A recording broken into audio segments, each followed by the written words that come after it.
You're nothing but hired help. Clean up your mess and know your place."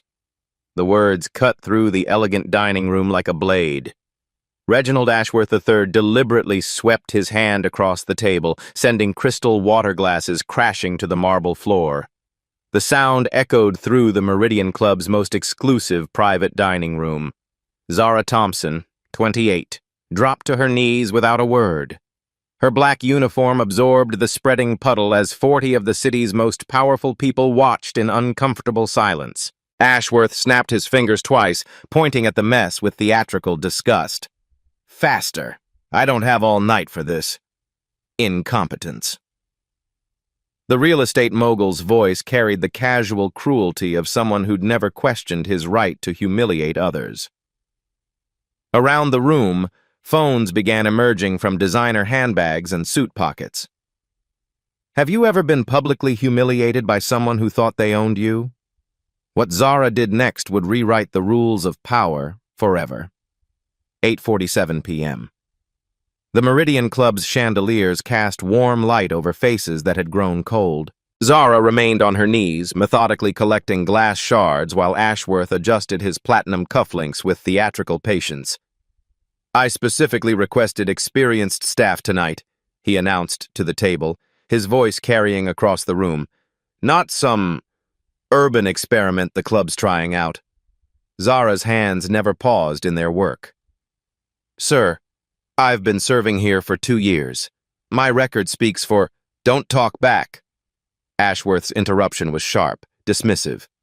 "Your kind should be grateful for any work in a place like this." The silence that followed was deafening. Even the kitchen staff visible through the service window had stopped their prep work to watch. These weren't just words anymore. They were weapons, broadcast live to an audience that was growing by the minute. Victoria Lang, a lifestyle influencer with 463,000 followers, had started streaming when the glasses hit the floor. Her phone's screen showed viewer numbers climbing 1,200, 2,800, 4,500. The chat exploded with reactions. "This is so wrong! Someone needs to help her! In 2025? Really?" But for every supportive comment, another cruel one appeared. "She probably deserved it. Know your place." The digital mob was forming, taking sides in real time. Ashworth seemed to feed off the attention. He waved his hand dismissively each time Zara approached with a fresh napkin or replacement glass. When she reached across the table to refill water goblets, he examined his crystal stemware with exaggerated disgust, as if her touch had contaminated it. "Zena," he called, deliberately mispronouncing her name. "Zena, bring me a clean glass. This one has marks on it." "It's Zara, sir." Her voice remained steady, professional. "Whatever." He didn't look at her when he spoke, addressing his comments to the other guests instead. "The declining standards here are really quite remarkable. Harrison must be desperate to maintain his membership numbers." 8:52 p.m. The club manager, Thomas Henley, materialized at Zara's shoulder. His face was flushed, his usual composure cracked. These were his most important members, his biggest donors, the ones who kept the Meridian Club's aging elegance alive through their astronomical membership fees. "Is there a problem here?" Henley's question was directed at Ashworth, not Zara. "Your staff member seems to have some attitude issues," Ashworth replied, cutting into his Wagyu beef with deliberate precision. "Perhaps a reminder about customer service standards would be appropriate." Henley's eyes found Zara, still kneeling beside the table, still cleaning. The message was clear without words. "You have 10 minutes to finish service and clear out," he whispered to her. "Mr. Ashworth's concerns need to be addressed." Victoria's live stream captured every word. The viewer count had climbed past 8,000. #Meridian Club scandal was beginning to trend on 3 platforms simultaneously. Comments poured in faster than anyone could read them. But something else was happening, something the cameras couldn't quite capture. As Zara stood to leave the table, a small item slipped from her apron pocket, a boarding pass, first class, Geneva, tomorrow morning. The gold lettering caught the light for just a moment before she quickly retrieved it. She pulled out a Mont Blanc pen to initial the evening's receipt, not the cheap ballpoint the club provided for staff, but a genuine platinum and ebony writing instrument that cost more than most people's monthly rent. Her movements were careful, deliberate, as if she were signing something far more important than a dinner check. Then came the phone call. Zara stepped aside, just out of earshot, and spoke in rapid, fluent Mandarin. The guests couldn't understand the words, but her tone was authoritative, commanding. She wasn't asking for permission. She was giving instructions. When she returned to the table, her posture hadn't changed. Still professional. Still composed. But there was something in her eyes now. Not defeat, not submission. Calculation. 9:01 p.m. 2 security guards appeared at the dining room entrance. Henley had made the call while Zara was on her phone. The message was clear. This situation was escalating beyond words. "Ma'am," the first guard said, approaching Zara's station. "We're going to need you to come with us." The room fell completely silent. Even Victoria's live stream comments seemed to pause, as if the entire internet was holding its breath. The other guests, who had been studiously avoiding eye contact throughout the confrontation, now stared openly, some with shame, others with curiosity, a few with outright satisfaction. Ashworth leaned back in his chair, a smile playing at the corners of his mouth. Finally, some appropriate action. But Zara didn't move toward the guards. Instead, she reached into her jacket pocket and pulled out something unexpected. Not her resignation, not an apology, but a slim leather portfolio. The kind executives carried to board meetings. The kind that suggested its owner had business more important than serving overpriced wine to entitled billionaires. The countdown clock in everyone's mind, 10 minutes to finish service, had become something else entirely. Time itself seemed to slow as every person in that room, every viewer on Victoria's stream, every commenter in the digital mob waited to see what would happen next. Because sometimes, in these precious real-life stories that become touching stories shared across the internet, the person everyone assumes is powerless turns out to hold all the cards. And sometimes, just sometimes, those black stories of humiliation transform into something much more powerful. The revolution was about to begin with the quiet rustle of important papers being removed from an expensive leather case.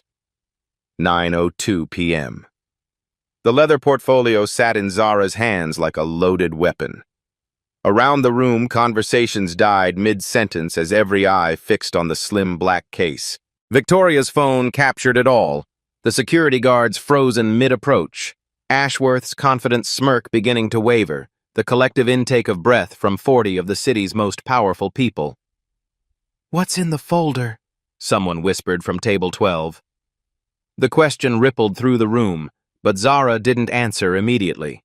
Instead, she looked directly at Victoria's live stream camera. The viewer count had exploded past 15,000. Comments flew by in a blur of confusion and anticipation. "OMG, what is she doing?" "This is getting real. Portfolio equals receipts incoming." Manager Henley stepped forward, his voice tight with barely controlled panic. "Ma'am, whatever that is, this really isn't the time or place for—" "Actually, Thomas," Zara's voice cut through his stammering with quiet authority, "this is exactly the time and place." She knew his name. Not just sir or manager, his actual first name. The realization hit Henley like ice water. How did a part-time waitress know his name? Ashworth slammed his wine glass down hard enough to crack the stem. "I don't know what kind of dramatic scene you're planning, but security needs to remove this person immediately. She's clearly unstable." The words hung in the air, but something had shifted. The other guests were no longer nodding along with Ashworth's pronouncements. They were studying Zara with new interest, noticing details they'd missed before. The quality of her shoes, Louboutin, not Payless. The watch barely visible beneath her sleeve, Patek Philippe, worth more than most cars. 9:04 p.m. Victoria's live stream exploded with new viewers as people began sharing the link across platforms. Local news stations were already sliding into her DMs, offering to buy exclusive footage rights. The viewer count hit 22,000. "Guys, I think something huge is about to happen," Victoria whispered to her camera. "Like change the world huge." The security guards looked uncertain now, glancing between Henley, Ashworth, and the mysterious woman who seemed increasingly comfortable being the center of attention.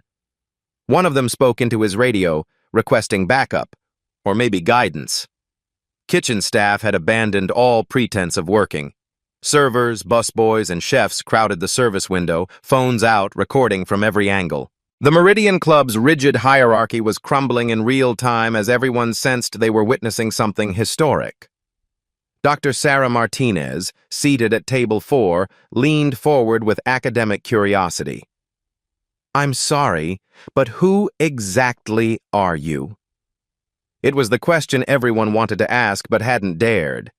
In the exclusive world of the Meridian Club, people were introduced properly with credentials and family names that carried weight. You didn't just appear. Zara smiled, not the practiced, subservient smile of a service worker, but something warmer and infinitely more dangerous. "That's an excellent question, Dr. Martinez. I was wondering when someone would think to ask." She knew Martinez's name, too, and her title, without being introduced.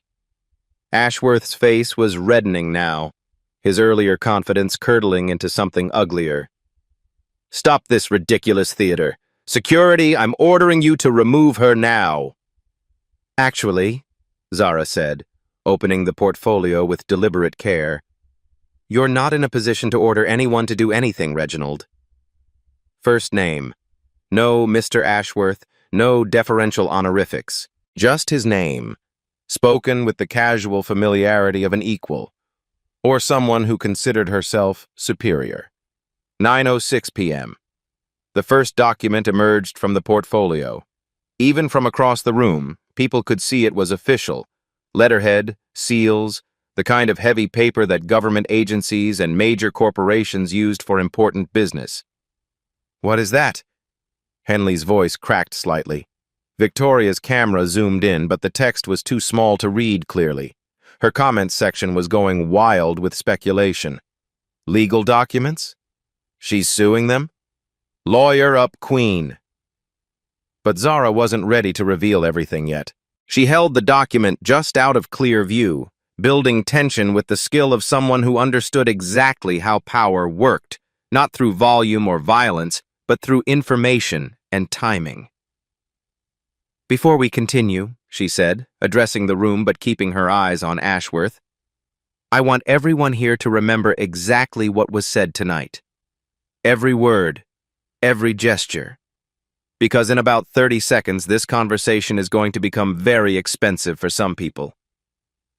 The threat was clear without being explicit. Witnesses were being established. Evidence was being documented. Whatever was about to happen, it would be legally airtight. Harrison Webb, the club's owner, burst through the dining room doors looking like he'd run from his office. His usually immaculate appearance was disheveled, his breathing labored. Someone had called him, but who? And why did he look terrified? "What's going on here?" Webb demanded, but his eyes were on Zara, not Ashworth or the security guards. "Harrison," Zara said warmly, as if greeting an old friend. "Perfect timing. We were just getting to the interesting part." Webb stopped dead. The color drained from his face. He knew that voice. He knew that name. And suddenly, every piece of the puzzle clicked into place for him, even if no one else understood yet. 9:08 p.m. The live stream count hit 31,000. Hashtag Meridian Club reveal was trending nationally. News outlets were now posting updates in real time, trying to figure out what was happening in this exclusive downtown club. Other guests began pulling out their phones, not to record, but to research. Fingers flew across screens, searching for Zara Thompson, cross-referencing her face against Google Images and LinkedIn profiles. Dr. Martinez was the first to gasp audibly. Her phone clattered to the table as she stared at her screen, then at Zara, then back at her screen. "Oh my God," she whispered. The words carried across the silent room like a gunshot. Other phones began chiming with incoming messages, notifications, alerts. People were finding something big. Ashworth sensed the shift before he understood it. The room's energy had changed completely. Where moments ago he'd been the dominant force, controlling the narrative and humiliating an inferior, now he was beginning to look like prey. "What?" he snapped at Martinez. "What are you all looking at?" But Martinez couldn't speak. She just held up her phone, showing a Forbes magazine cover story. The headline was visible even from across the room. "The Invisible Billionaire: How Zara Thompson Built a Fortune While Nobody Was Watching." The photograph on the cover showed a woman in an elegant business suit, standing in front of a Manhattan skyline. The same woman who was currently wearing a server's uniform and holding a portfolio that was about to change everything. Victoria's live stream comments exploded. "No way! Is this real? Billionaire Waitress?" I'm screaming. 9:10 p.m. The 10-minute countdown was over, but nobody was leaving. The revolution had begun, and everyone in that room, from the kitchen staff to the security guards to the most powerful people in the city, understood they were witnessing one of those life stories that would be retold for decades. The portfolio opened fully. The first document was visible now, clear enough for cameras to capture, and at the top, in bold legal letterhead, were words that made Ashworth's blood run cold. Thompson Vest Capital Management, Asset Holdings and Loan Documentation. 9:11 p.m. The name Thompson Vest Capital Management hung in the air like smoke after an explosion. Security guards lowered their radios. Kitchen staff pressed closer to the service window. Even Victoria's live stream comments paused for a heartbeat before erupting into chaos. Zara Thompson, not the waitress, but the CEO whose name appeared on the document, stood in the center of the dining room with the quiet confidence of someone who had just shifted the entire power structure of the room. "I believe there's been a misunderstanding about who exactly employs whom here," she said, her voice carrying new authority that made everyone listen. Ashworth's fork clattered to his plate. That's impossible. You're a waitress. I saw you cleaning my mess." "I was never hiding who I am, Reginald." Zara's use of his first name now felt different, not presumptuous, but appropriate. Equal to equal. "You simply chose to see only what your prejudices allowed." She pulled the first document fully from the portfolio. The letterhead was unmistakable. Thompson Vest Capital Management, with an address on Park Avenue that every person in that room recognized. Below it, in crisp corporate formatting, was a title that made several guests audibly gasp. Zara Thompson, Chief Executive Officer and Founding Partner. Webb stepped forward, his face ashen. "Zara, I had no idea you were working here. If I'd known..." "You did know, Harrison." Her smile was gentle but pointed. "I told you when I purchased the building's mortgage that I might stop by to evaluate our investment firsthand. You assumed I meant during business hours, in a suit, announced by assistants." The words hit the room like individual hammers. She owned the mortgage, the building they were sitting in, the exclusive Meridian Club that these people paid hundreds of thousands to join was, at least partially, hers. "Doctor." Martinez held up her phone with trembling hands. "Forbes lists your net worth at $1.2 billion. "That was last quarter's estimate," Zara replied matter-of-factly. "Recent acquisitions have improved our position significantly." Victoria's live stream had exploded past 47,000 viewers. Comments flew by so fast they were just colored blurs. "Billionaire expose! She's been serving him while owning half the city? This is the best revenge plot ever. Queen behavior." Local news vans were already pulling up outside the club. Someone had tipped off Channel 7 about the viral stream. Producers were frantically trying to get camera crews inside while lawyers debated broadcast rights for footage that might reshape how people thought about service work forever.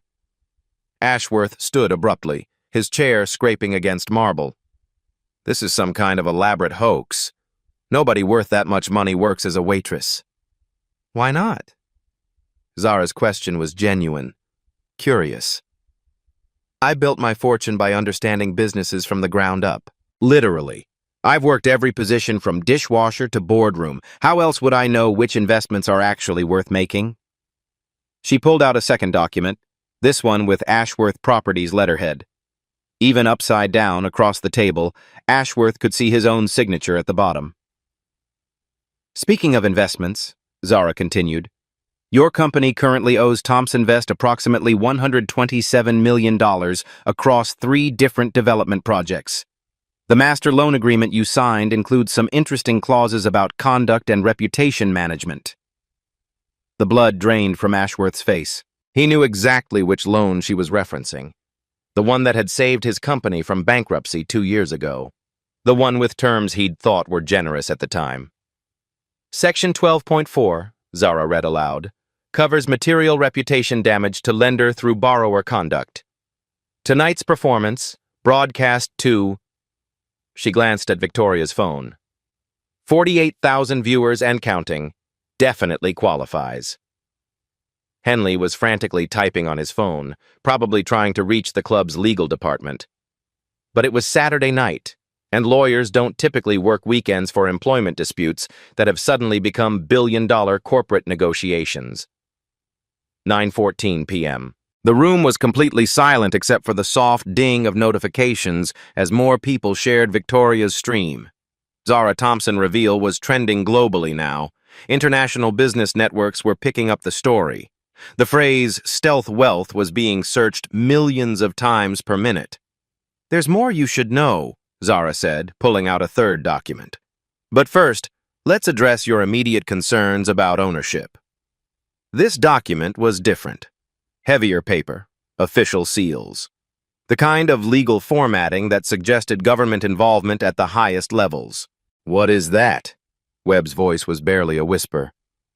Meridian Club currently carries $8.3 million in various debts, Zara explained, as casually as discussing the weather. City taxes, vendor payments, staff benefits that are apparently overdue. Thompson Vest, through our hospitality subsidiary, currently holds 34% of your commercial mortgage. She let that sink in before continuing. We also hold the primary liens on your wine collection, art pieces, and the mineral rights beneath this building. The implications crashed over the room like a wave. She didn't just own part of the club, she held enough debt to potentially control it entirely. Dr. Martinez was furiously taking notes on her phone. As a professor of business ethics at Columbia, she understood she was watching a masterclass in leveraged negotiation. Her students would be studying this case for decades. How? Ashworth's voice cracked. When did you acquire controlling interest in your lives? Zara finished. Gradually, methodically, the same way you've been acquiring power over people you consider beneath you. The difference is I bought actual assets instead of just buying into my own superiority. Victoria's camera captured every word, every facial expression. The contrast was devastating. Ashworth, red-faced and sputtering, versus Zara, calm and articulate, still wearing her server's uniform but commanding the room like she owned it. Which, it was becoming clear, she essentially did. 9:16 p.m. Security guards were now looking to Zara for instructions rather than Henley or Webb.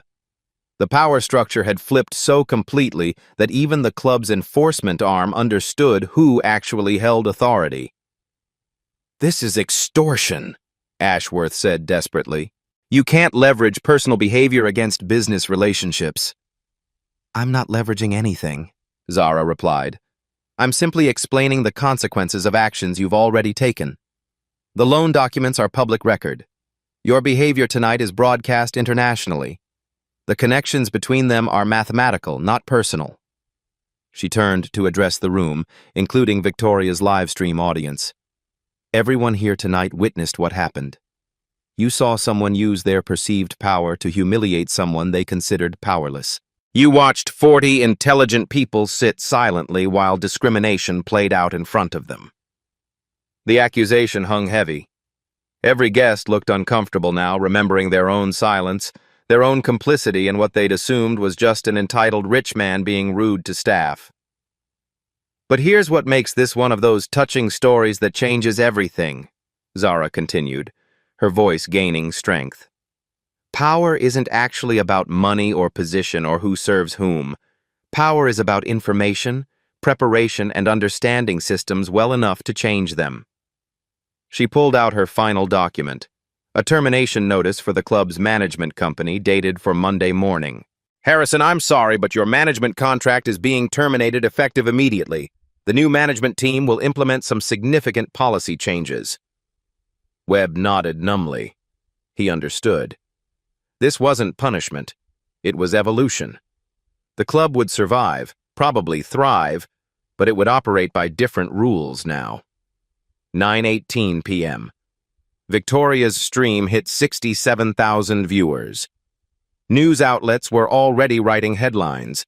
Billionaire CEO exposed while working as waitress. The ultimate undercover boss story. When the server owns the restaurant. Ashworth tried one last desperate play. You planned this. This whole thing was a setup. No, Zara said firmly. I've been working here for 2 years and nothing like this has happened before. I didn't plan your behavior tonight, Reginald. I simply prepared for it. The distinction was crucial. She hadn't engineered a confrontation. She'd positioned herself to respond effectively when confrontation inevitably came. Every slight, every dismissal, every assumption about my worth based on my job title, she continued, I turned into research. I studied power structures from the inside. I learned how people behave when they think no one important is watching. The live stream comments were slowing now as people absorbed the magnitude of what they were witnessing. This wasn't just a viral video. It was a case study in systemic change, broadcast live to the world. And what I learned, Zara concluded, folding the documents back into her portfolio, is that the most powerful people are often the ones nobody notices, the ones serving others, listening carefully, understanding how everything really works. She looked directly at Victoria's camera, speaking to the millions who would eventually see this footage.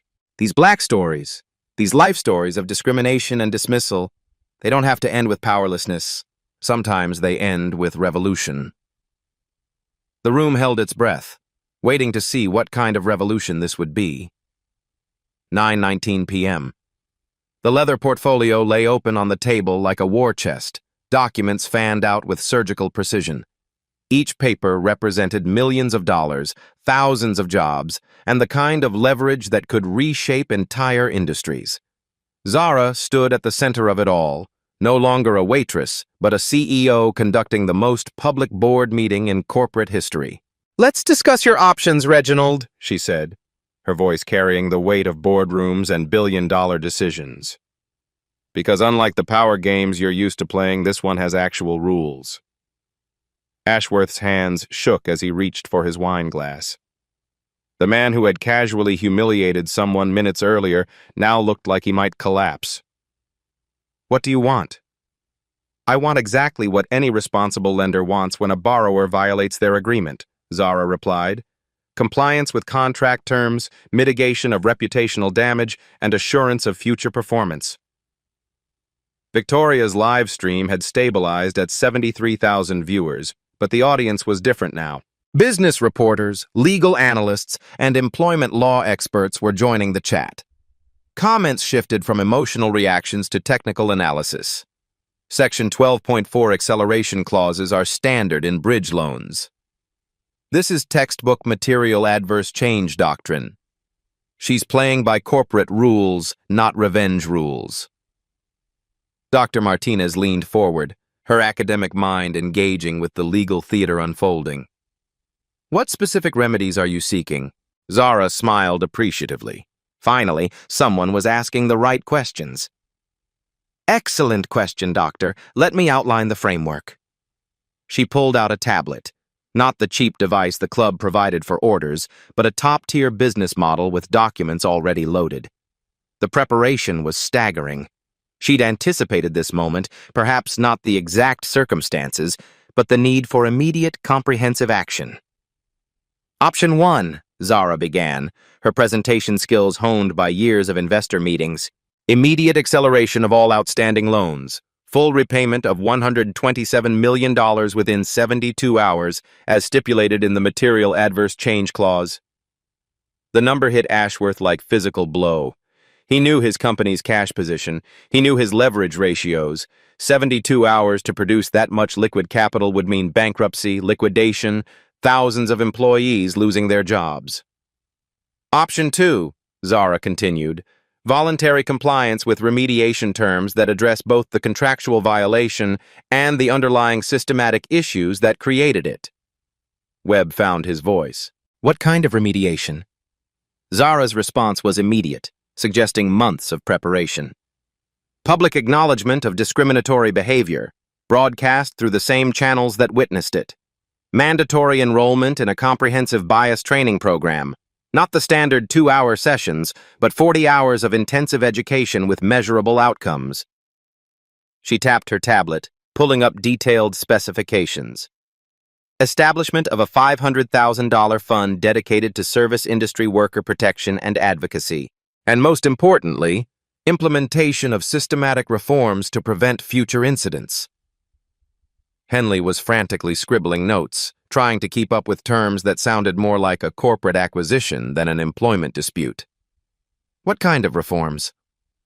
The Thompson Protocol, Zara said, the name rolling off her tongue with practiced ease.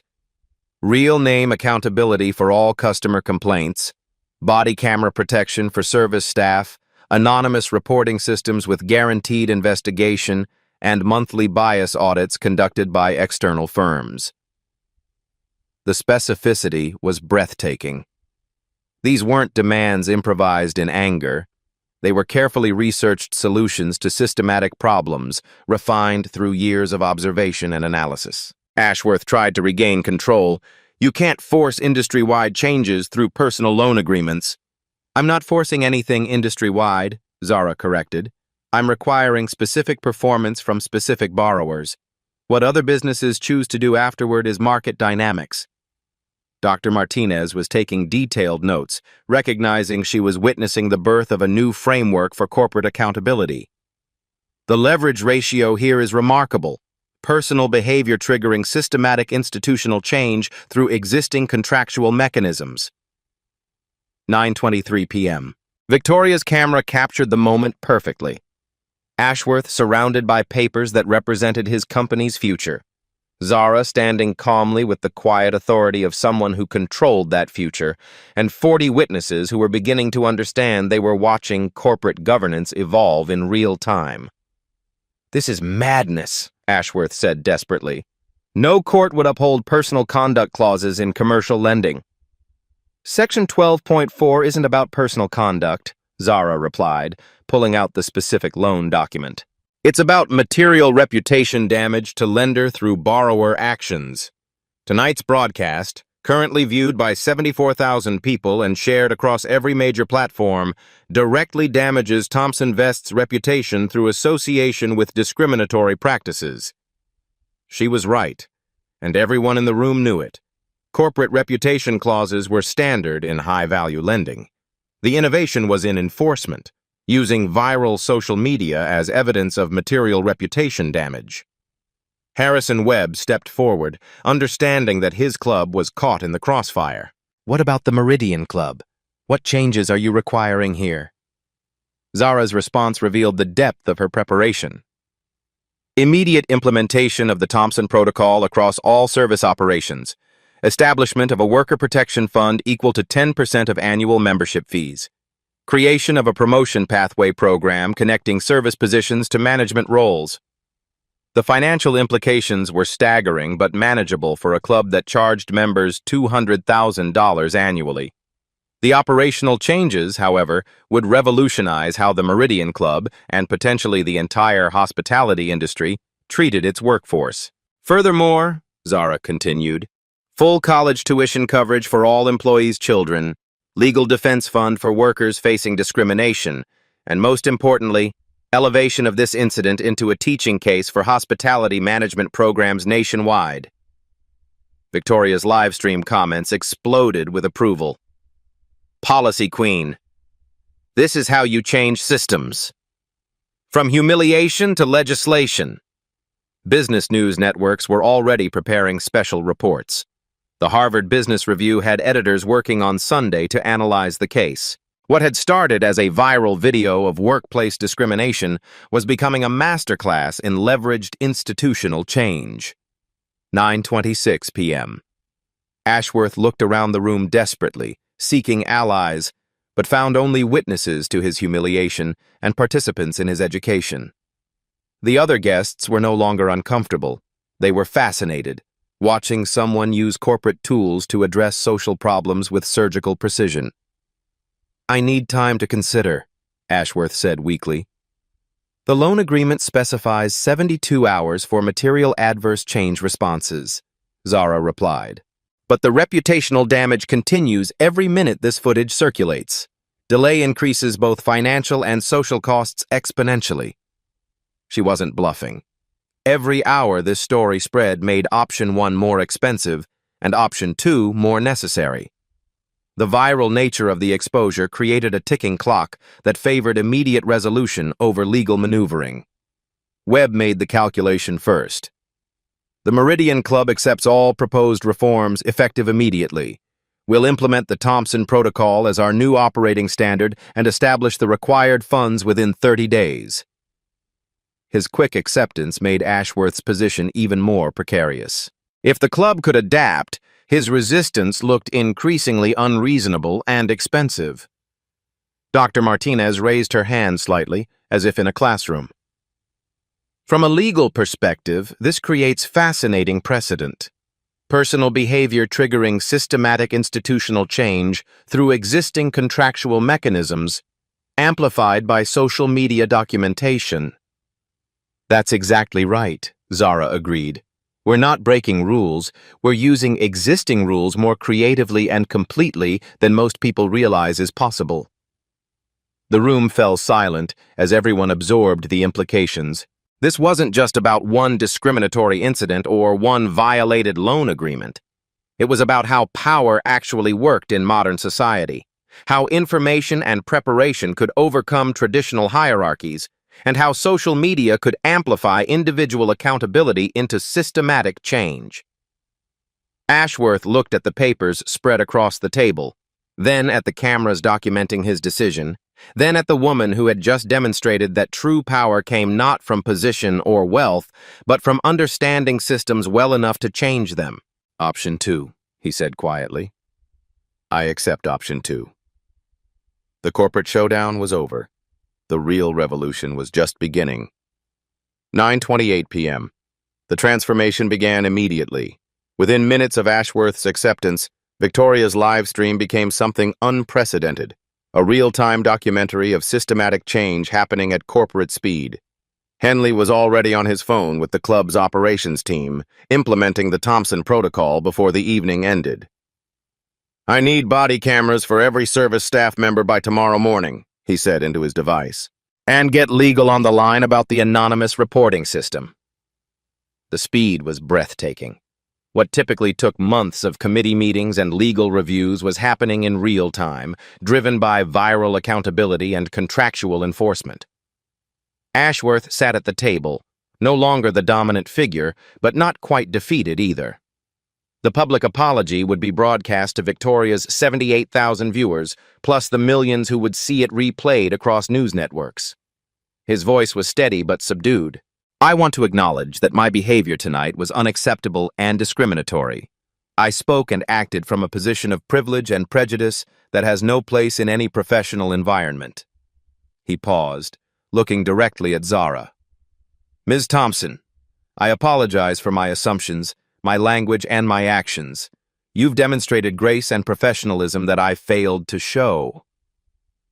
The apology felt genuine, perhaps because the alternative, financial ruin, made sincerity a survival strategy. But Zara nodded acceptance, understanding that authentic change mattered more than perfect motivation.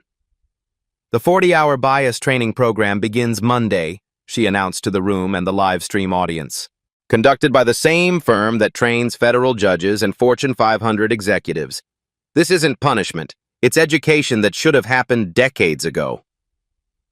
Dr. Martinez was documenting everything, recognizing she was watching the birth of new corporate accountability standards. The precedent here is remarkable, using market mechanisms to enforce social change at unprecedented speed. 9:31 p.m. Webb stepped forward with a printed document, the Meridian Club's new operational charter, drafted by legal staff who'd been working frantically behind the scenes. Effective immediately, all club policies include zero-tolerance anti-discrimination provisions with automatic membership termination for violations. The other club members were reading the terms on their phones, shared through the club's member portal in real time. The changes were comprehensive. Mandatory bias training for all members, anonymous complaint systems with guaranteed investigation, and perhaps most significantly, elevation of staff concerns to board-level priority. The $500,000 Service Worker Protection Fund will be established through a special assessment on membership fees, Webb continued. The money will provide legal defense, education scholarships, and emergency assistance for hospitality workers facing discrimination industry-wide. Victoria's comment section exploded with approval and analysis from viewers who understood they were watching labor rights history being written. This is how you change an industry. From one incident to nationwide policy reform, the ripple effects will be massive. Within hours, competing clubs across the city were already reviewing their own policies, understanding that the Thompson Protocol would become the new industry standard. No exclusive establishment wanted to be the next target of viral accountability. 9:34 p.m. The kitchen staff emerged from behind the service window, no longer observers, but participants in their own workplace transformation. Zara addressed them directly, removing any hierarchy between CEO and hourly worker. Each of you will receive a $2,000 bonus for your professionalism tonight, she announced. But more importantly, you'll have protection systems that didn't exist this morning. Body cameras, anonymous reporting, promotion pathways, and legal defense if you ever face discrimination. The emotional impact was immediate. Several staff members were crying, not from sadness but from relief at working in an environment that finally valued their dignity as much as their service. Head chef Maria Santos stepped forward, speaking for her team. Ms. Thompson, we've watched you work here for 2 years. You always treated us as equals, even when everyone thought you were just another server. This feels like justice. 9:36 p.m. The broader implications were already spreading beyond the Meridian Club. Victoria's live stream had been shared by major news networks, employment law firms, and civil rights organizations. #Thompson Protocol was trending globally as other industries began examining how these accountability mechanisms could be adapted.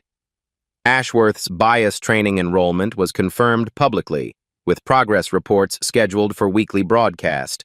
The transparency was unprecedented, corporate accountability happening in real time, with millions of witnesses ensuring follow-through.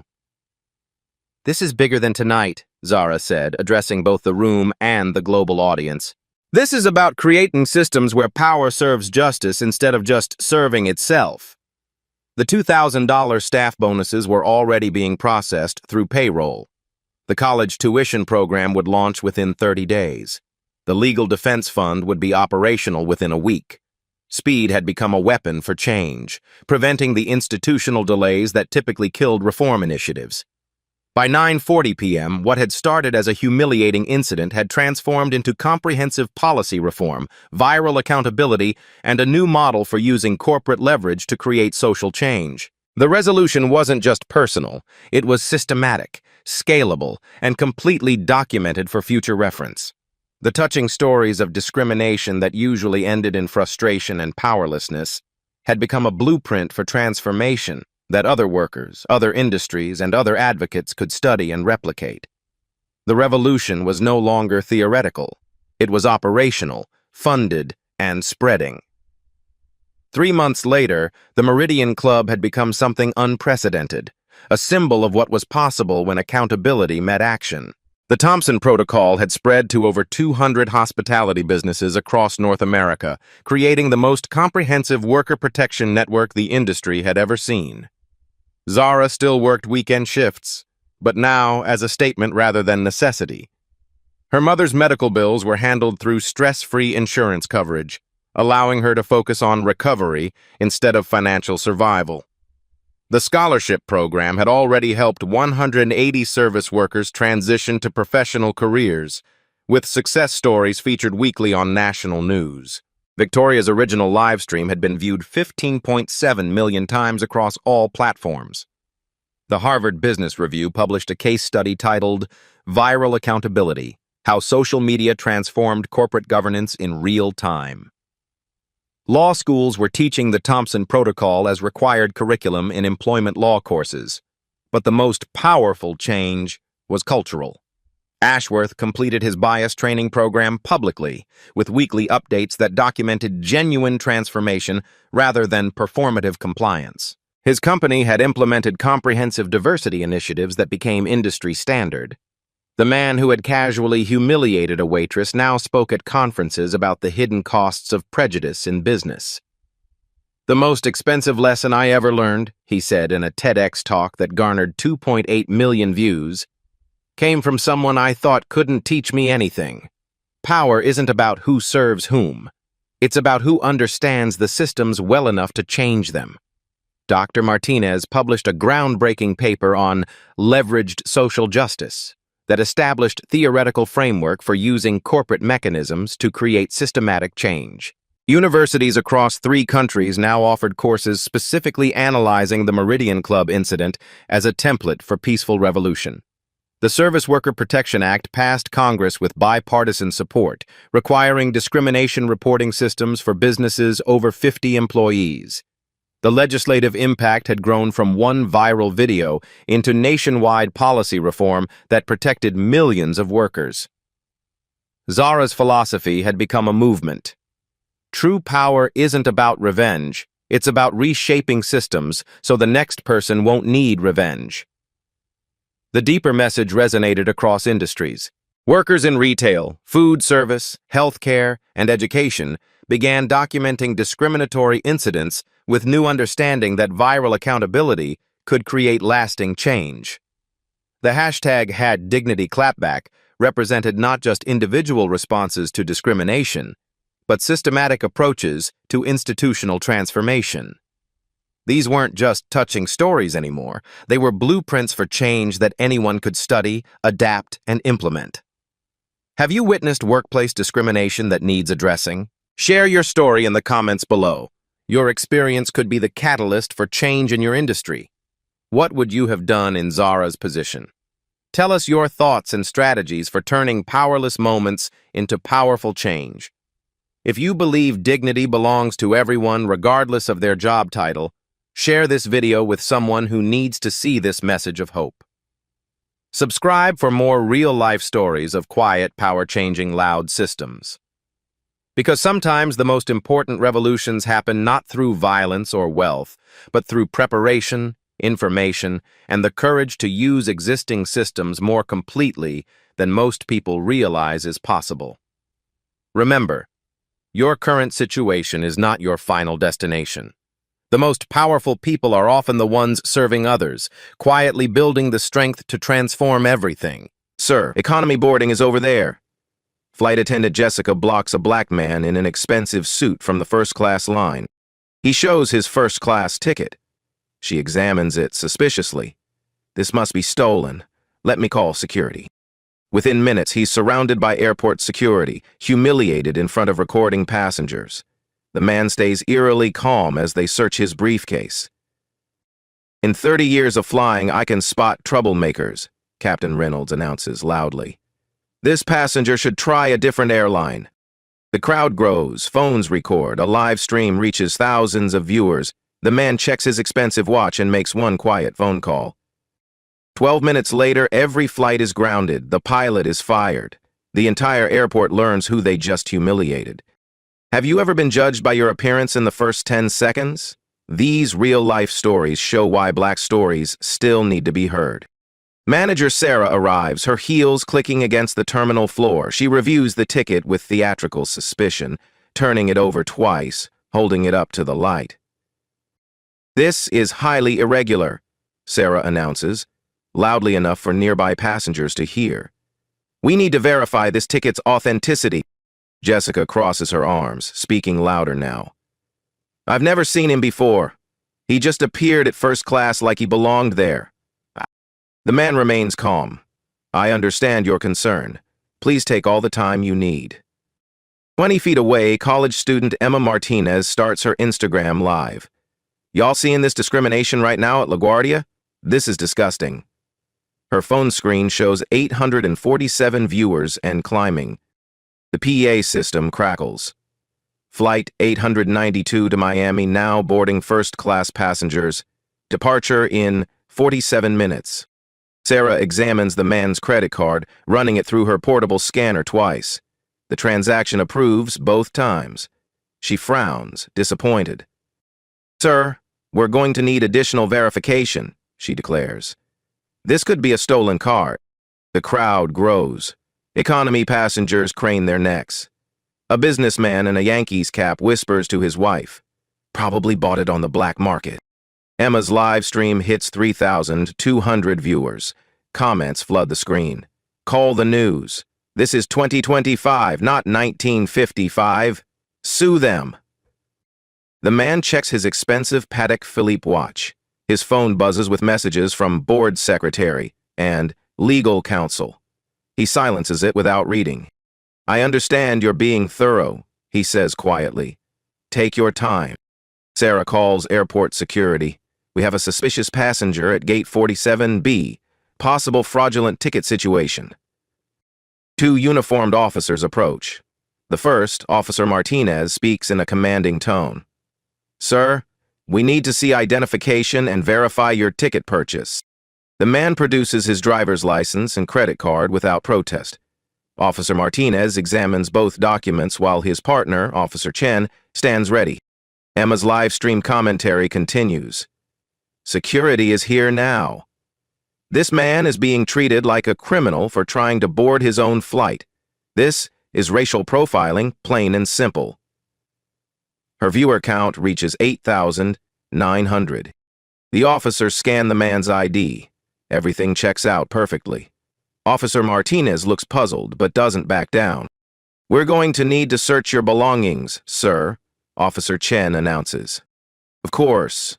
I have nothing to hide." The man opens his briefcase calmly. Inside are airline annual reports, a leather portfolio, and an iPad. Officer Martinez flips through the documents without understanding their significance. A gate agent makes a PA announcement. "Ladies and gentlemen, we're experiencing a brief delay for Flight 892 due to a security concern. We appreciate your patience." The announcement draws more passengers to the scene. A retired teacher, Mrs. Wilson, shakes her head in disgust. "Shameful," she mutters, but not loud enough for staff to hear. Sarah's radio crackles with an update from the boarding gate. "We're holding the flight. Can you expedite whatever's happening out there?" "Still working on it," Sarah responds importantly, enjoying her moment of authority. The man's phone rings. The caller ID shows Executive Assistant. He declines the call politely, then makes a quiet call of his own. "It's Marcus," he says in a low voice. "Yes, I'm ready to proceed." Emma's live stream reaches 15,000 viewers. The comment section explodes with outrage, sympathy, and advice. Someone shares it to Twitter. Another viewer starts a Facebook Live reaction video. Flight 8892. Racism begins trending locally. Captain Reynolds emerges from the jet bridge, his gold-braided uniform catching the fluorescent lights. He surveys the commotion with visible annoyance. "What's the holdup here?" Captain Reynolds demands. "We've got a schedule to keep, and my crew's been ready for 20 minutes. He glances at the man dismissively. "Sir, if you can't follow simple boarding procedures, perhaps you should consider a different airline." The captain's words are captured perfectly on Emma's live stream. Her viewers respond immediately. Did he just say that? Fire this pilot. Lawsuit incoming. Sarah explains the situation to Captain Reynolds in whispers, gesturing toward the man. The captain nods knowingly. I see, Captain Reynolds says loudly. Well, we can't have just anyone claiming first-class seats. You're doing the right thing, Sarah. The man checks his watch again. 12 minutes to scheduled departure, he observes quietly. Emma's live stream has reached 31,000 viewers. Local news outlets start monitoring the hashtag. A reporter from News 4 New York begins driving to LaGuardia. The man opens his second phone, different from his personal device. He types rapidly into an airline operations app. The screen is visible to nearby passengers, but the small text is unreadable on Emma's phone camera. Sir? Officer Martinez says. We're going to need you to step aside for additional screening. Other first-class passengers board around the scene, shooting glances and whispered comments. A businessman records discreetly with his smartwatch. A woman in Louboutin heels live streams to her TikTok followers. The humiliation reaches its peak as airport security forms a small circle around the man. Emma's commentary becomes more passionate. This is absolutely disgusting. This man is being humiliated for flying first class while black. In 2025, at a major airport. This is America, y'all. The man remains eerily calm throughout the ordeal.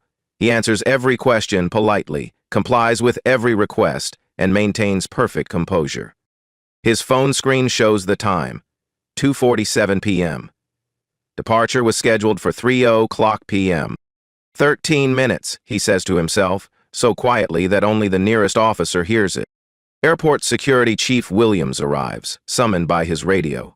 He's a 20-year veteran who takes pride in running tight operations. His appearance escalates the situation from embarrassing to potentially dangerous. What do we have here? Chief Williams asks, surveying the scene like a crime investigator.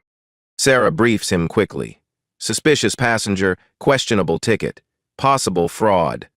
Emma's live stream now shows 78,000 viewers. Her commentary has attracted the attention of activist accounts with millions of followers. The retweets are multiplying exponentially. Chief Williams addresses the man directly. Sir, I'm going to need you to come with me for additional questioning. Am I under arrest? The man asks calmly. Not at this time, but we need to resolve this situation before allowing you to board. The gate agent makes another PA announcement. Final boarding call for Flight 892 to Miami. All remaining passengers, please board immediately. Departure in 18 minutes. The announcement creates urgency among the waiting passengers. Business travelers check their watches anxiously. A mother with 2 small children looks stressed about making a connecting flight. Emma's live stream commentary intensifies. They're treating this man like a terrorist. For what? Having a first-class ticket while black? This is unbelievable. The man's personal phone buzzes again. This time he answers. Yes, I see the coverage. No, don't intervene yet. I need to see how far this goes. Captain Reynolds checks his flight manifest on his tablet. He frowns, then approaches Chief Williams privately. Is this going to delay us much longer? We've got a narrow weather window, and Miami's threatening to close due to storms. We'll have it sorted shortly, Chief Williams assures him. The captain glances at the man again. You know, in 30 years of flying, I've learned to spot troublemakers. This passenger's been nothing but difficult since he arrived. Emma's followers notice the captain's comment. The live stream chat explodes. He's lying. The passenger has been polite this whole time. Fire this pilot now. Captain Reynolds starts trending alongside Flight 8892. Racism. A second flight attendant, David, emerges from the jet bridge. Captain, the passengers are getting restless. Should I make an announcement about the delay? Tell them we're resolving a security issue, Captain Reynolds instructs. And remind them that passenger safety is our top priority. The man opens his airline operations app again. This time, Emma's camera catches a glimpse of the screen. Her viewers start speculating in the comments. What's that app? Looks like airline software. Is he an employee? Chief Williams decides to escalate further. I'm calling TSA. They have broader authority for passenger screening. The man speaks for the first time in several minutes.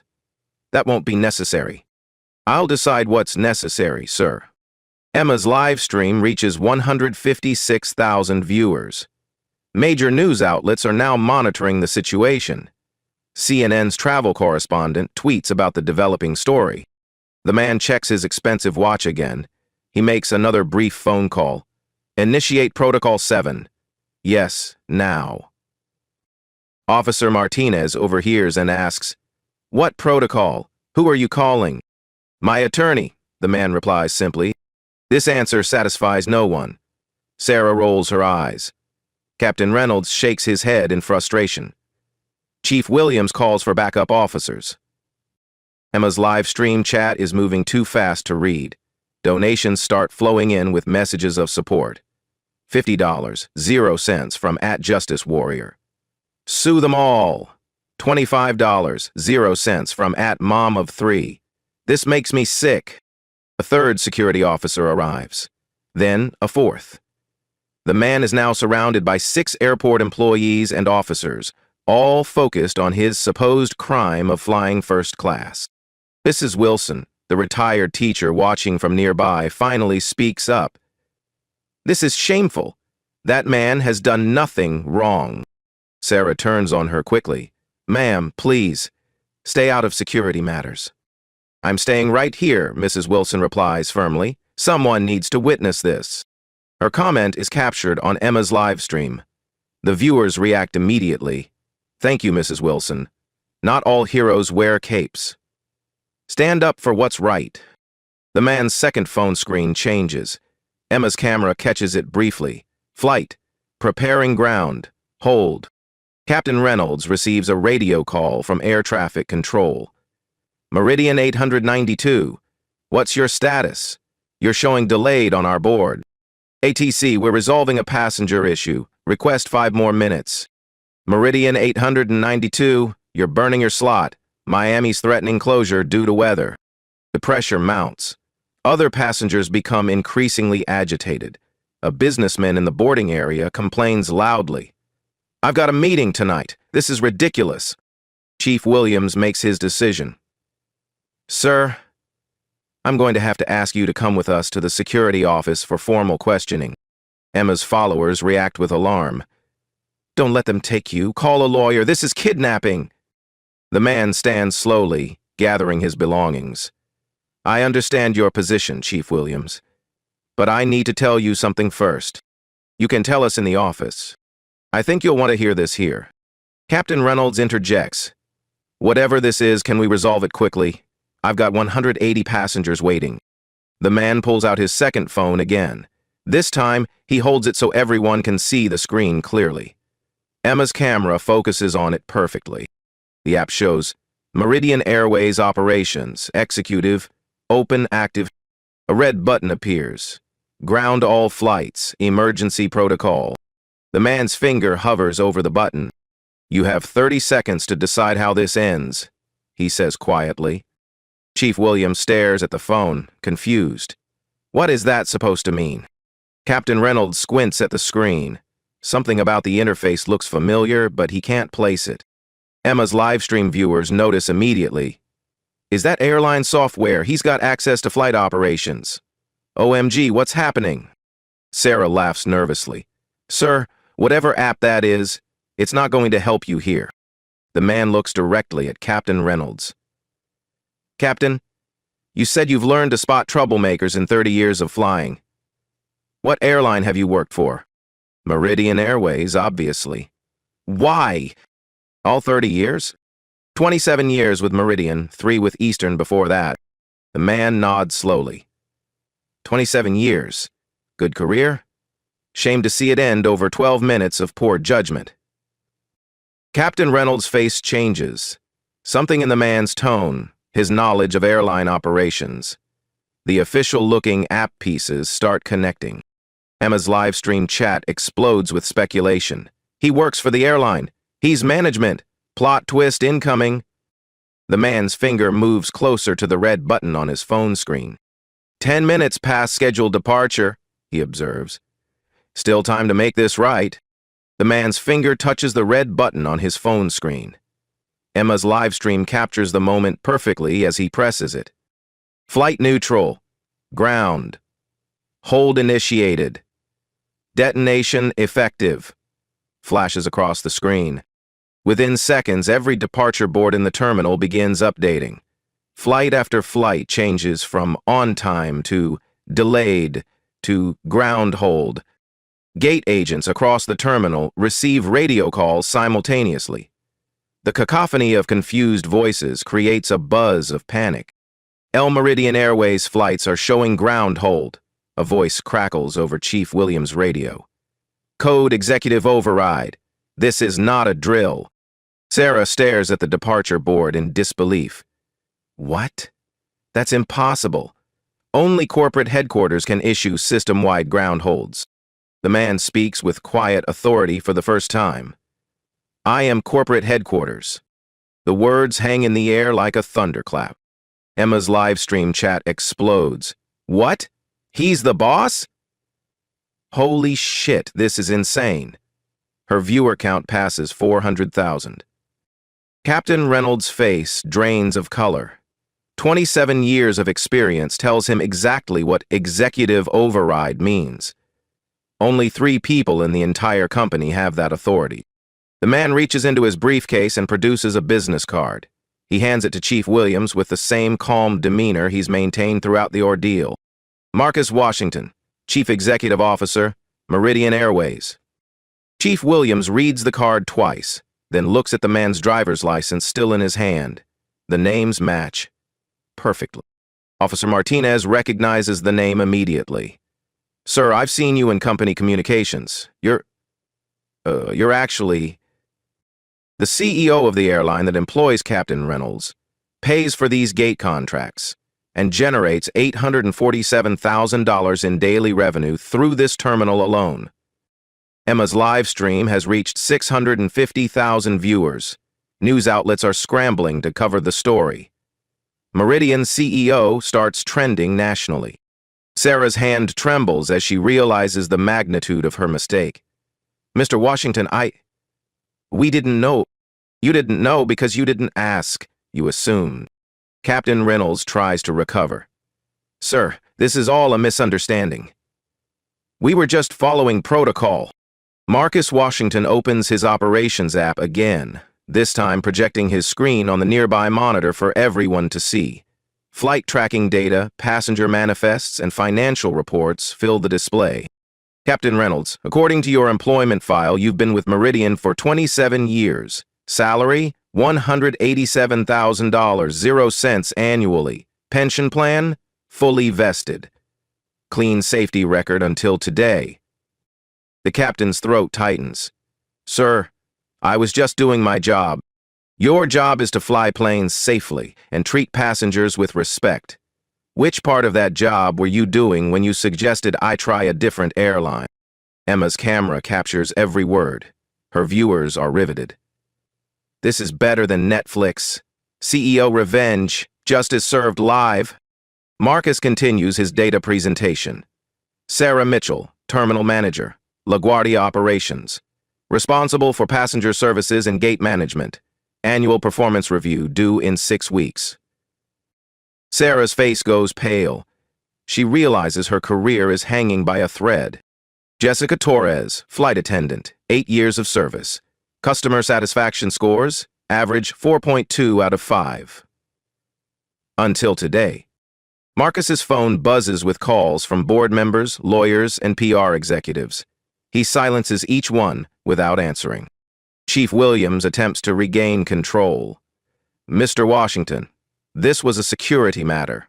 We were protecting airline interests. You were protecting assumptions. Let me show you what actual security looks like. Marcus opens another app on his phone. Meridian Airways Security Operations. Real-time passenger screening data, including pre-flight background checks. The screen shows Marcus's own profile. Marcus, Washington. D clearance level 9. D clearance level 9. Season clear. I'm pre-cleared through TSA, FBI, and FAA databases.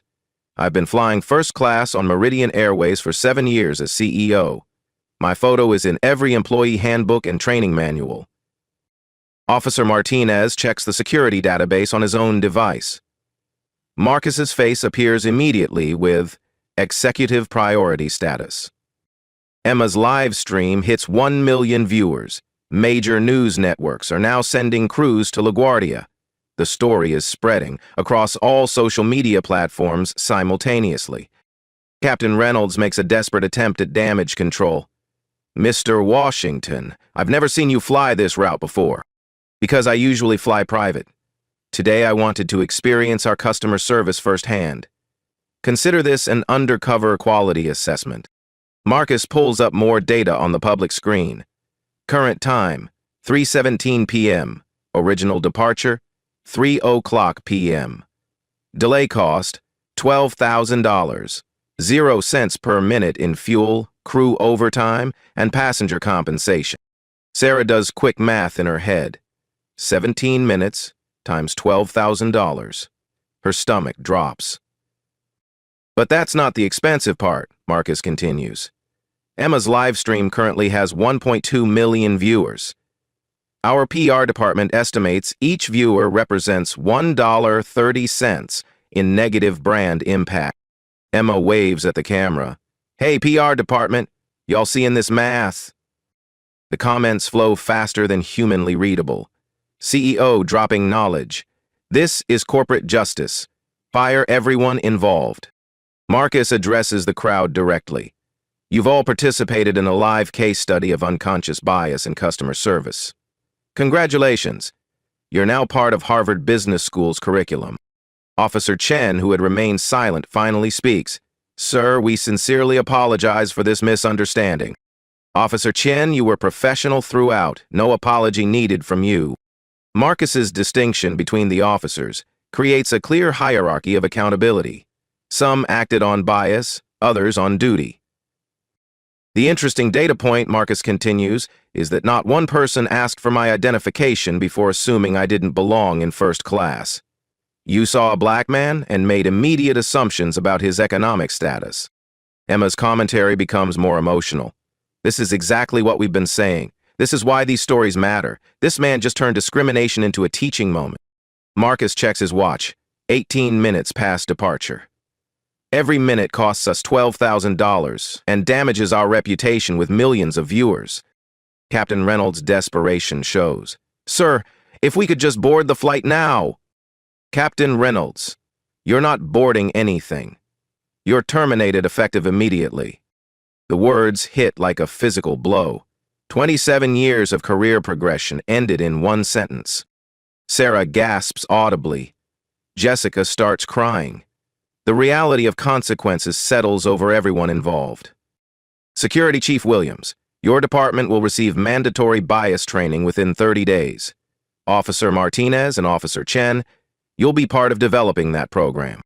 Marcus begins walking toward the jet bridge. I have a flight to catch. Sir? Chief Williams calls out. What about the ground hold? Marcus pauses and checks his operations app. With a few touches, he updates the system. Ground hold lifted. Normal operations resume. Across the terminal, departure boards begin updating back to normal status. The mechanical whir of aircraft engines resumes. LaGuardia returns to its usual controlled chaos. Emma's live stream reaches 1.5 million viewers. She's barely able to speak. Y'all, we just witnessed the most incredible thing I've ever seen. This man just grounded an entire airline to make a point about respect. Marcus boards the plane as the first-class passenger he always was. The flight attendants greet him with recognition and profuse apologies. But Emma's camera can't follow him aboard. The live stream continues from the gate, capturing the aftermath. Sarah on the phone with corporate, Jessica wiping tears, Captain Reynolds cleaning out his flight bag. The viewers demand more. Follow up on this story. What happens next? This can't be the end. Emma promises to investigate further. The story is far from over. Within 90 minutes of Marcus's boarding, the executive conference room adjacent to Gate 47B fills with airport management, Meridian Airways executives, and legal representatives. The room's floor-to-ceiling windows overlook the very gate where the incident occurred. Airport Operations Director Janet Coleman leads the emergency meeting. Her 23 years managing LaGuardia operations never prepared her for this scenario. A CEO live-streaming his own discrimination to over 2 million viewers. "Let's establish the facts," she begins, projecting Emma's live-stream footage on the wall-mounted screen. "This video has been viewed 3.7 million times across all platforms in the last 2 hours. Meridian Airways General Counsel David Kim presents his preliminary legal analysis. We're facing potential civil rights violations, breach of contract claims, and a public relations catastrophe that could cost us tens of millions in lost revenue. The numbers are staggering." Marcus had returned from Miami and requested this meeting before the story could spiral further. He sits at the head of the conference table, still wearing the same navy suit, his composure unchanged. "Current social media metrics," Marcus begins, opening his tablet. Emma's original live stream, 4.1 million views. TikTok reposts, 847 different accounts. Cumulative, 12.6 million views. Twitter thread with video clips, 2.3 million impressions. Sarah Mitchell sits uncomfortably near the back of the room, her employment status uncertain. Former Captain Reynolds is notably absent. His termination was immediate and non-negotiable. Marcus continues his presentation. Meridian Airways stock price, down 4.7% in after-Hughes trading. That represents $340 million, 0 cents in market cap loss. Our brand sentiment analysis shows a 67% negative rating, compared to 12% yesterday. Janet Coleman interjects.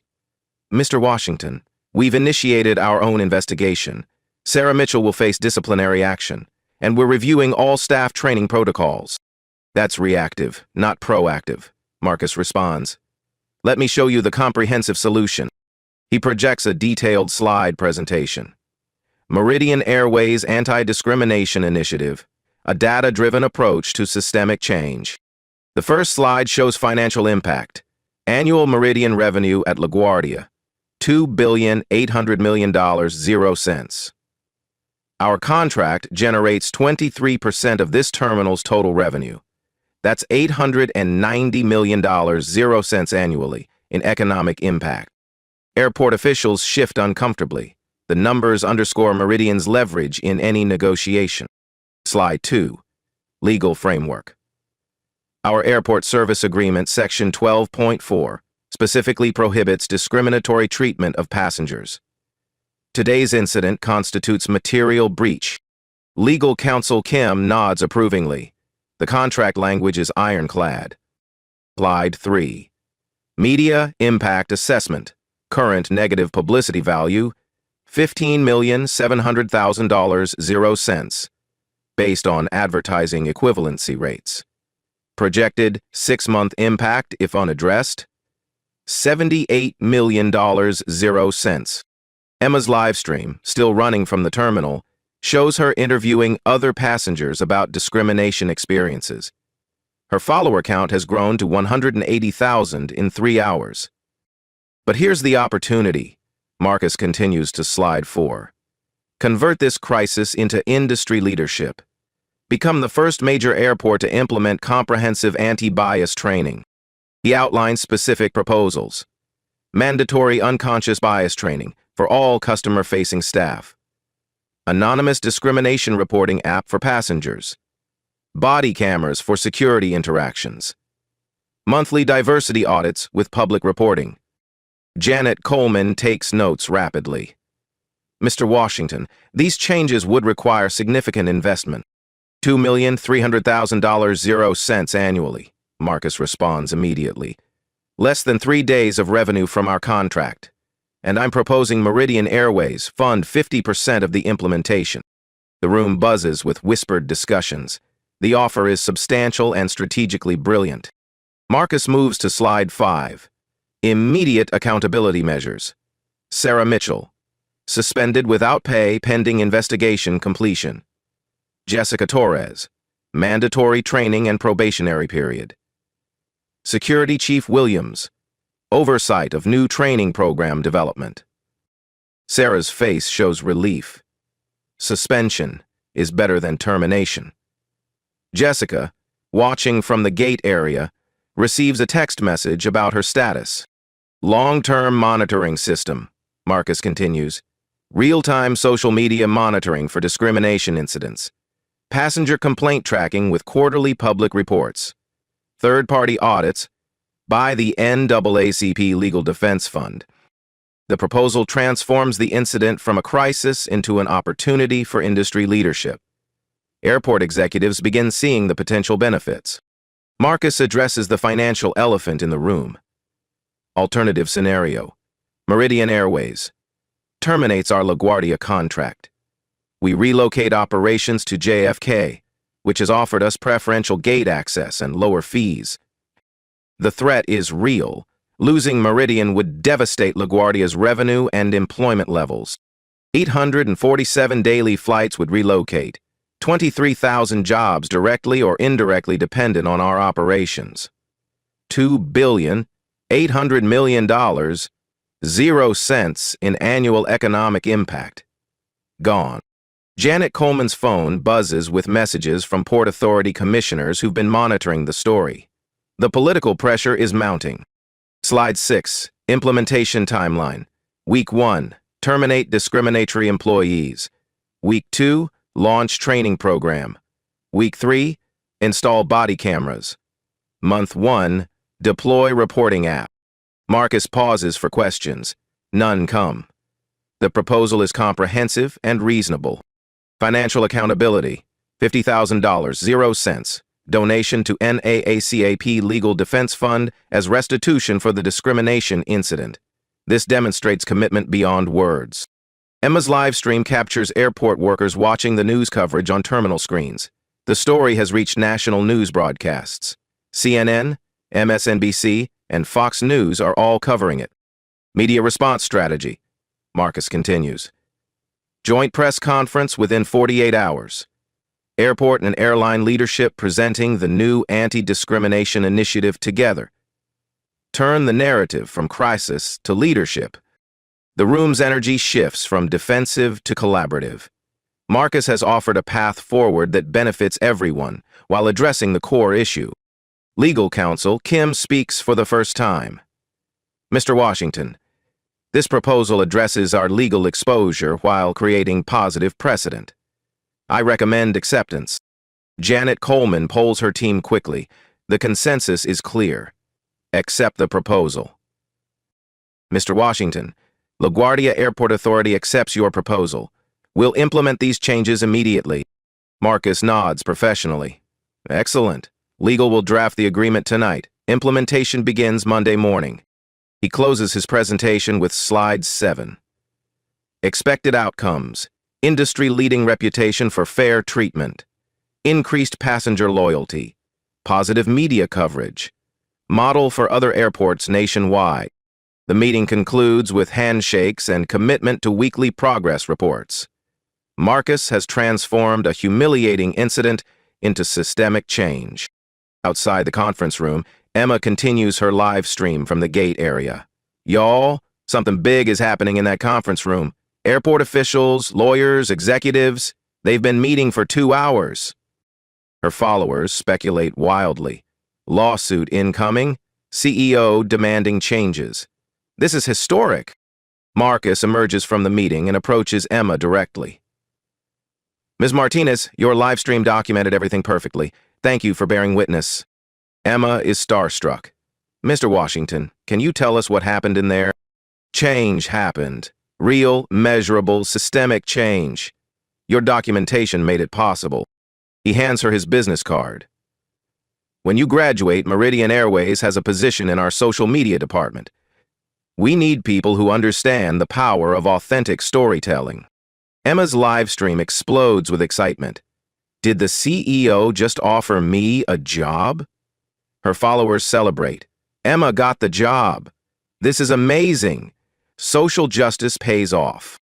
Marcus addresses Emma's camera directly. To everyone watching, today's incident wasn't about one person's bad experience. It was about a system that needed changing. Change happened because people like Emma refused to look away. The conference room empties as participants head to their respective offices to begin implementation. Sarah Mitchell remains behind, reviewing her suspension paperwork with a mix of relief and shame. Marcus returns to his flight, finally completing his journey to Miami. But the real journey, transforming an industry's approach to discrimination, has just begun. Emma's live stream reaches 5 million total views by midnight. The story trends on every major platform. But more importantly, it becomes a catalyst for change that will outlast any viral moment. The power of quiet leadership, strategic thinking, and turning moments of injustice into opportunities for progress has been demonstrated on the largest possible stage. Tomorrow the work begins. 6 weeks after the live stream heard around the aviation world, LaGuardia Airport transforms into a model of anti-discrimination excellence. The changes are visible, measurable, and revolutionary. Emma Martinez, now a paid consultant for Meridian Airways' social media department while finishing her senior year, documents the transformation through weekly follow-up videos. Her audience has grown to 890,000 followers across platforms. Update time, y'all. Emma broadcasts from Gate 47B, the same location where everything began. Let me show you what real change looks like. The gate area now features a prominent sign, Meridian Airways Anti-Discrimination Initiative, Report Issues, via QR code. Passengers can scan the code to access an anonymous reporting app that sends complaints directly to a third-party monitoring service. Sarah Mitchell, having completed her mandatory bias training and sensitivity courses, stands at the same gate with a notably different demeanor. Her interactions with passengers are careful, respectful, and consistently professional. Sarah's been working hard to redeem herself, Emma narrates. She completed 40 hours of training, wrote a public apology letter, and now helps train other airport employees. The training program, developed by the NAACP Legal Defense Fund in partnership with Meridian Airways, has processed 2,847 airport employees in 6 weeks. The curriculum includes unconscious bias recognition, cultural sensitivity, and conflict de-escalation techniques. Security Chief Williams approaches Emma's camera with confidence. We've installed body cameras for all passenger interactions. Every security screening is recorded and reviewed monthly by an independent auditor. The body camera footage is stored securely and reviewed by a civilian oversight committee that includes community leaders, civil rights advocates, and passenger representatives. Emma interviews Mrs. Wilson, the retired teacher who spoke up during the original incident. "I've been flying through LaGuardia for 30 years, Mrs. Wilson says. The change in atmosphere is remarkable. Staff are more respectful, more aware. The quantitative results are impressive."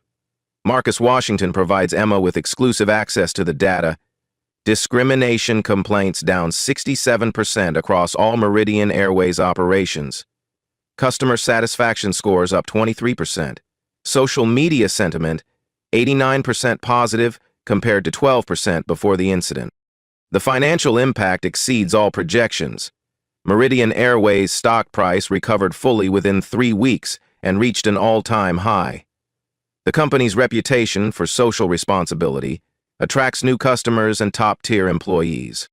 "We've received 2,300 job applications specifically citing our commitment to equality," Marcus reports via video conference from Meridian's headquarters. Harvard Business School, Wharton, and Stanford are sending their top MBA graduates. The $50,000 0-cents donation to the NAACP Legal Defense Fund grew into a $2 million 0-cents annual commitment. The money funds legal challenges to discrimination nationwide and supports training programs at airports, hotels, and retail establishments. Emma visits the new Meridian Airways Training Center at LaGuardia. They built this facility specifically for anti-bias education. "Look at this setup. It's incredible." The center features role-playing scenarios, virtual reality simulations of bias situations, and cultural competency workshops. Every Meridian Airways employee must complete 16 hours of annual training here. Former Captain Reynolds, now working as a flight instructor at a smaller airline, agreed to participate in training videos. "I lost my career because of 30 seconds of poor judgment," he says. "If my mistake prevents others from making the same error, something positive comes from it." His video testimonial is shown to every new airline employee during orientation. The message is clear. Discrimination has immediate, permanent consequences. The app-based reporting system processes an average of 47 reports monthly. Most are minor issues, lack of courtesy, poor communication, but all receive follow-up and resolution. The transparency builds trust between passengers and staff. Jessica Torres, the flight attendant who initially blocked Marcus from boarding, completed her probationary period successfully. "I learned that my unconscious assumptions were hurting people," she admits on camera. "The training taught me to see passengers as individuals, not stereotypes." She now serves as a peer mentor in the training program, sharing her experience with new employees. Her transformation from perpetrator to advocate demonstrates the power of education over punishment. 3 major airlines have adopted similar programs. American Airlines launched Respect in Flight training, Delta introduced bias-free boarding protocols, and United implemented inclusive service standards. The industry is following Meridian's lead. The Harvard Business School case study, From Crisis to Change, the Meridian Airways response to viral discrimination, is now taught in MBA programs worldwide. Professor Angela Davis, who developed the curriculum, explains, "This case demonstrates how authentic leadership can transform crisis into competitive advantage." Airport security data shows remarkable improvement. Use of force incidents down 78%. Passenger complaints about security interactions down 84%. Employee satisfaction scores up 41%. Emma documents a particularly meaningful moment. "Today, I met a young black businessman who said he flies Meridian specifically because of their commitment to equality." That's the real victory, when people feel safe and respected. The ripple effects extend beyond aviation.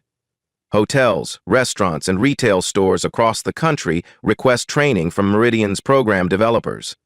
The incident sparked a national conversation about microaggressions in customer service. Marcus Washington's leadership style becomes a case study in business schools. He turned personal humiliation into organizational transformation without litigation, revenge, or public shaming of individuals. "I could have sued for millions," Marcus reflects in Emma's final documentary segment. "But money doesn't change hearts.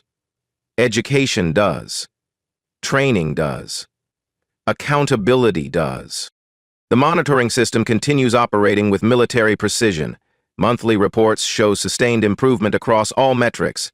The program's success attracts international attention. Airports in London, Tokyo, and Dubai request consultation services. Emma's role evolves from accidental witness to professional documentarian. Her follow-up series wins 3 digital journalism awards and lands her a full-time position with Meridian Airways upon graduation. The original live stream, now viewed over 50 million times across all platforms, serves as training material for customer service programs worldwide. It demonstrates the power of bearing witness, speaking truth, and demanding change. 1 year later, Emma Martinez stands in the same spot at Gate 47B, where her live stream changed everything. She's now Meridian Airways' Director of Social Impact, a position created specifically for her. "This is where it all started," she tells her camera, addressing an audience of 1.2 million followers. 365 days ago, I witnessed discrimination. Today, I'm witnessing transformation. Marcus Washington appears in frame, no longer a stranger facing humiliation, but a recognized leader in corporate social responsibility. His quiet strength changed an industry. "People ask me if I planned this," Marcus says to Emma's camera. "You can't plan discrimination, but you can plan your response. You can choose education over revenge, systems change over personal vindication. The gate area buzzes with typical airport activity, but something is fundamentally different. Staff interactions are warmer, more respectful. Passengers seem more comfortable. The tension that once existed has evaporated. Marcus addresses Emma's global audience directly. Leadership isn't about the title you hold. It's about the change you create when no one expects it. Every day, in every interaction, you have the power to choose respect over assumption. Emma nods, reflecting on her own transformation. Y'all, I started as a college student with a phone. Now I'm documenting how one moment of courage can reshape entire industries. That's the power of bearing witness. The statistics tell a remarkable story. 0 discrimination complaints at LaGuardia in the past 8 months. Employee satisfaction at all-time highs. Meridian Airways' reputation transformed from scandal to industry leadership. But this isn't just about one airport or one airline, Emma continues. This is about every time someone gets looked down on, every time assumptions replace respect. These are the real-life stories that matter. Marcus's approach became a template for crisis management worldwide. Harvard Business School requests his guest lectures monthly. His book, Quiet Power, Leading Through Crisis with Grace, debuts at #1 on business bestseller lists. I've received thousands of messages from people who faced similar discrimination, Marcus shares. They tell me this story gave them courage to speak up, to demand